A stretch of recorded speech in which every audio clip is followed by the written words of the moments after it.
Ahoj, som Rišo Gonda, slovenský reprezentant formulovej série GP3 a tento víkend nás spolu s Formulou 1 čaká posledná zastávka v Európe, a to na talianskej Monze. Domáce podujatie pre Ferrari, na ktorom tu Rubens Barrichello v roku 2004 odjazdila najrýchlejší čas. Okruh dlhý 5,7 km poriadne preverí výkonnosť motorov a povedzme odpor aerodynamiky. Poďme sa pozrieť, ako kolo v Monze vyzerá.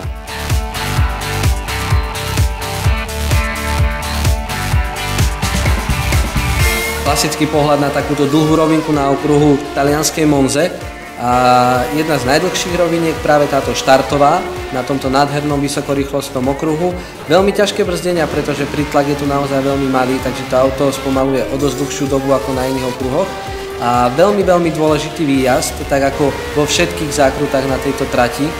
A pravotočivá zákruta, veľmi dlhá, ktorá nie je problematické ju ísť naplno ani v daždi, môžeme povedať, no treba ju tak trošku vypustiť, aby sme zbytočne nemali veľký uhol na volante. Opäť trošku dlhšie brzdenia, šikana na ľavú ruku, z ktorej je opäť dôležitý výjazd, pomerne agresívne využívame obrubníky aj na výjazde. Lesmo 1, držíme sa práve pri tom zvodidle čo najbližšie, využívame výjazd a obrubník na ľavej strane, takisto aj v Lesmo 2, ale tá je trošku ešte dôležitejšia práve pre tú výjazdovú zónu, pretože tu máme opäť veľmi dlhú rovinku. Ono sa to nezdá, ale je veľmi úzka aj popod tento tunel.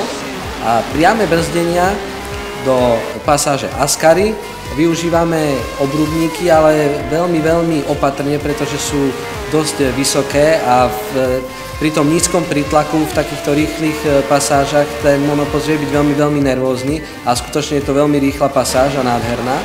Priame brzdenia, no a pravotočivá posledná parabolika, v ktorej sa pred pár rokmi diali nejaké zmeny, veľa rýchlosti do nej, aby sme boli čo najviac na limite práve na výjazde pri tej ľavej čiare a čo najdlhšiu dobu.